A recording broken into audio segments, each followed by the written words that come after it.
Olá, nós vamos iniciar o nosso curso de arquivologia voltado para concurso público. Você, candidato, tem que estar muito atento que a bibliografia obrigatória tem sido os livros da Marilena Leite Paz, Heloísa Belotto e Schellenberg. Não tem como você entender essa matéria voltada para o concurso sem conhecer esses três autores, sem conhecer o que cada um fala, assim como fazer a correlação da linha de pensamento de cada autor. Não se iludam, a prova vai te dar, na verdade, algumas palavras-chave para você saber a que autor está se referindo. Então, nós vamos começar estudando arquivologia voltado para o concurso público, olhando sempre esses três autores e fazendo uma correlação quando necessário e citando também o autor, se necessário, de acordo com certas definições. O candidato deve estar atento que você perceberá que haverá homônimos, ou seja, quando você fala princípio da proveniência, você vai perceber que isso pode variar de autor para autor. Então, no decorrer da aula e do assunto, isso será categorizado, será definido autor por autor. Isso é o cuidado que você, candidato, deve ter quando estudar arquivologia. Vamos iniciar agora o conceito e princípios de arquivamento.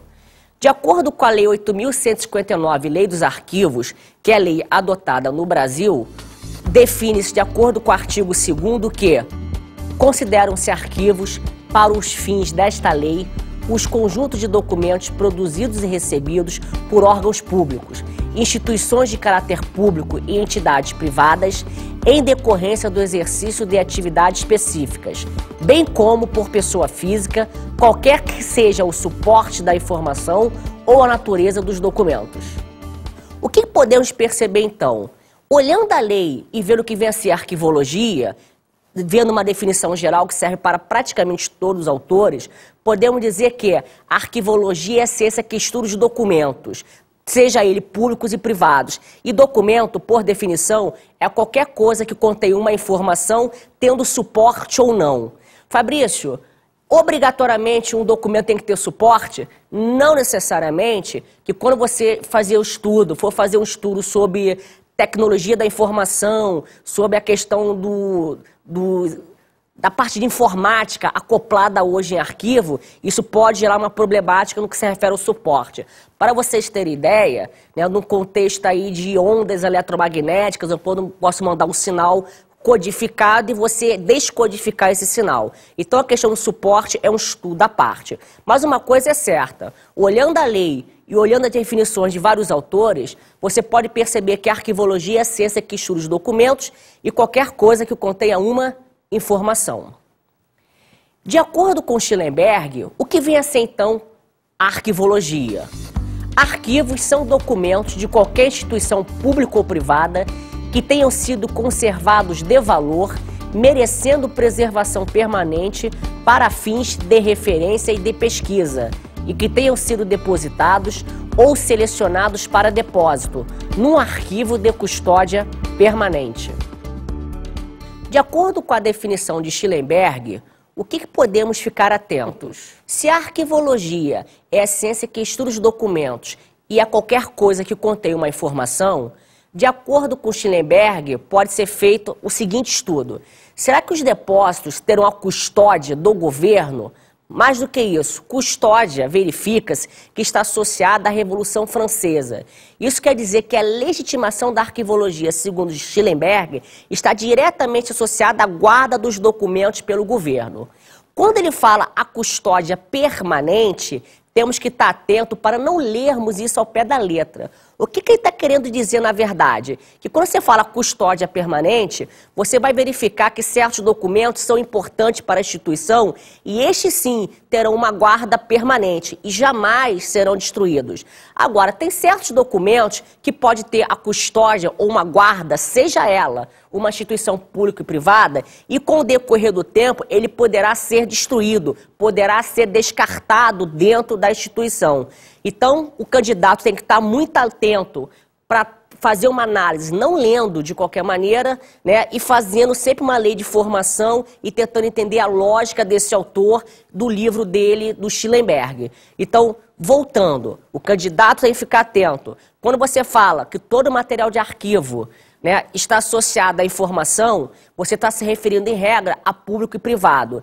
E quando você se refere a Schellenberg, você não pode dizer que todo documento está associado a uma guarda permanente. Na verdade, isso está muito associado à importância do documento para a instituição, seja ela pública ou privada. O princípio do arquivamento, temos que estar muito atento, porque a CESP e o UNB, assim como outras bancas, cobra de maneira cirúrgica em cima dessa definição que aí está. Princípios do arquivamento. Todo material de arquivo tem a finalidade que? Servir. Então, servir os documentos para a instituição e guardar. Guardar aonde? Nas chamadas entidades mantenedoras, que nada mais é do que os arquivos públicos e privados. Então, regra geral, todo material de arquivo tem a finalidade de servir e função de guardar. Guardar esses documentos aonde? Nas chamadas entidades mantenedoras. Se vier uma questão tipo CESP-NB, o material de arquivo tem a finalidade de servir e guardar documentos em locais especializados, chamados como centros mantenedores, errado. Porque, regra geral, finalidade servir e função o quê? Guardar. Esta abordagem, na verdade, está no livro do Schellenberg e tem sido cobrado repetidamente em questões de concurso público. Vamos ficar atento agora com o conceito de centro de documentação. Quando você fala centro de documentação, você está se referindo, na verdade, a arquivos, bibliotecas e museus.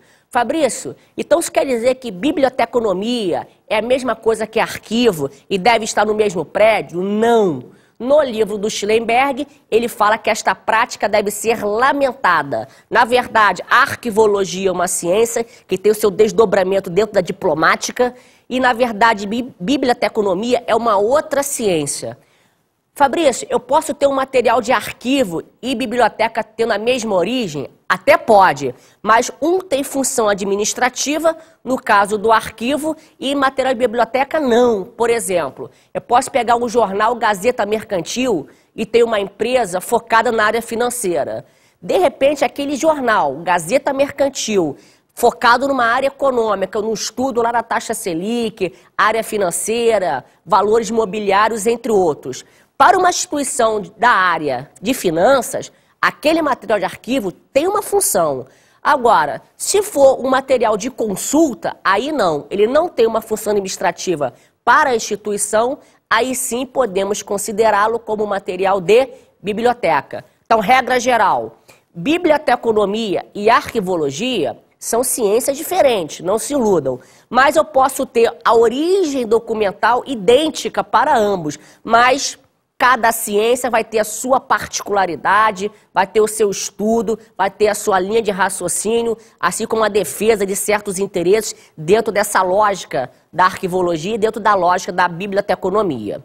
Então, arquivos, bibliotecas e museus, o que realmente nos interessa estudar é a arquivologia. Então, a arquivologia, o documento tem que ter uma informação.